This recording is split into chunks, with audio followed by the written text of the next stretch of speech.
Hello, and welcome to the first video of this series based around the Alliance Code. As promised, this isn't going to be perfect, but I think I just want to jump straight in and make it all happen first take. So, what exactly is motivation?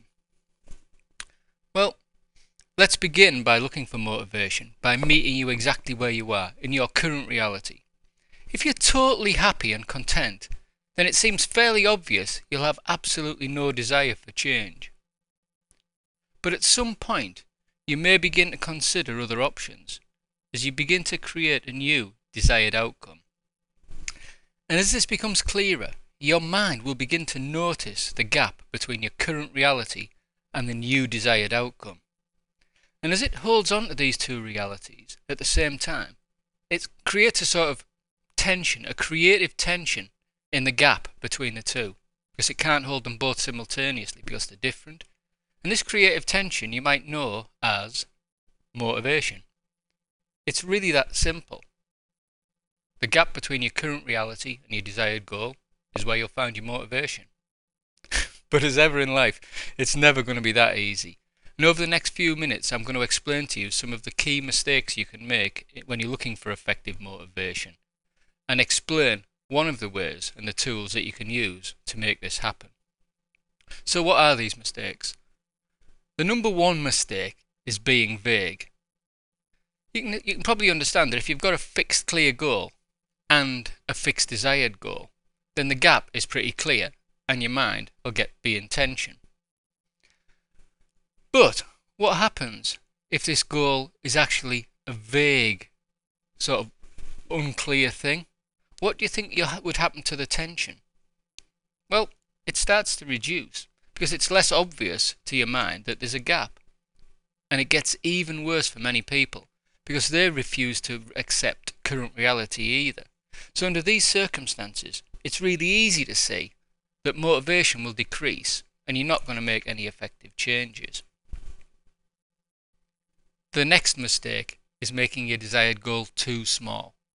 Because when there's a gap between when the gap between your desired goal and your current reality is small, then you can imagine that the gap of the tension is smaller too.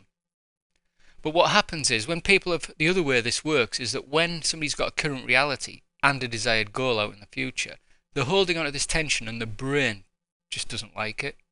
So what do? What's the quickest way to reduce that tension? That's right, it's to move the goal closer to current reality.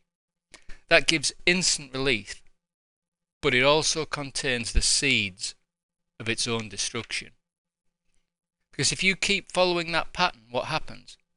The desired outcome becomes so close to current reality that your mind can't tell the difference. So there's no creative tension, there's no motivation. So is it that clear? Is the answer just to keep your desired outcomes out in the future? Well, I think you can guess the answer is no, because this leads to the third mistake, and that is dreaming. When your desired goal is so far out in the future, then your mind actually gets to the point where it doesn't really believe it. And if it doesn't really believe it, then what happens? There's no tension, because it thinks, well, it isn't real anyway. The other way this can affect you is if you go so far out in the future that your mind thinks, well, I can deal with this tomorrow. So what happens? No urgency, no tension, no motivation. So is it that simple? Is it really just about keeping your goals out in your future and working towards them? Well, no, because there's another problem. If you hold a desired goal out in your future and you're very clear about your current reality, then how can you reduce that tension? If you hold on to those two, if you hold your desired goal out in your future, the only way that your mind can begin to reduce the tension is by taking action and moving your current reality towards your desired goal. And as you've just seen, that creates a problem. Because once you've achieved your desired goal, what happens? There's no gap between current reality and your desired goal, and your motivation zero. This explains why people often plateau when they achieve the goals. I don't know whether it's true, but I heard that a lot of the early Apollo astronauts suffered real depression after getting back from the moon. I mean, imagine it. Imagine all the pressure and tension of working towards a massive goal like that, and then reaching it. Then what? It leaves them hollow. So what's the answer? Well, it's deceptively simple, really. All you need to do is, as you move your current reality, taking action towards your current reality towards your desired goal, you start to think about moving your desired goal out into the future. And just before you reach the desired goal, you actually set a new goal further out in the future. So when you've achieved it and you've reached your original goal, you've already got a new compelling goal out in the future, and you've still got motivation.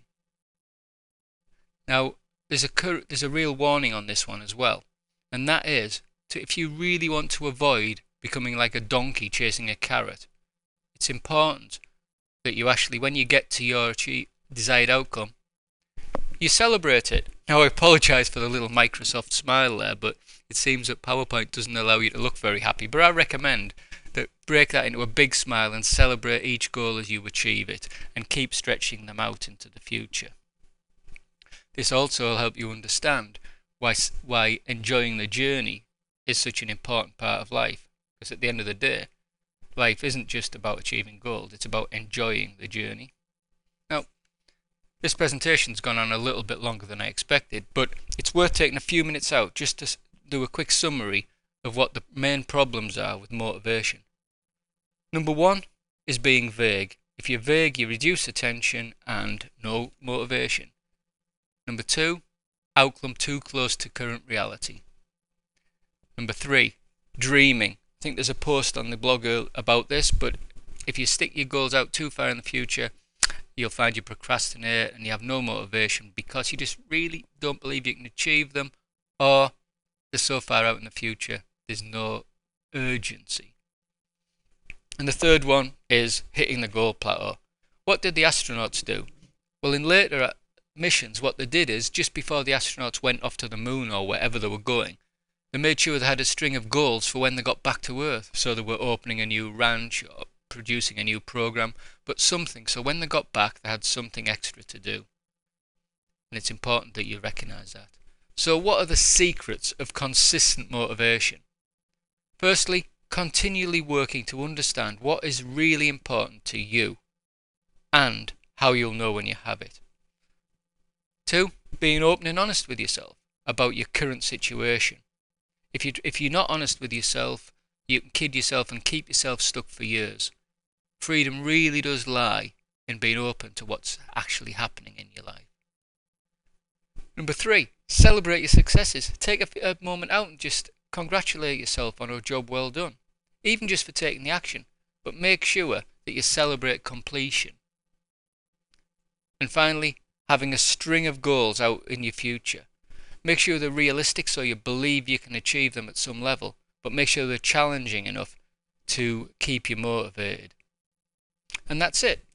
I'll be back later with a few other videos. I hope you've enjoyed this, and I'd really appreciate it if you gave me a comments below so I can know how I can improve this next time.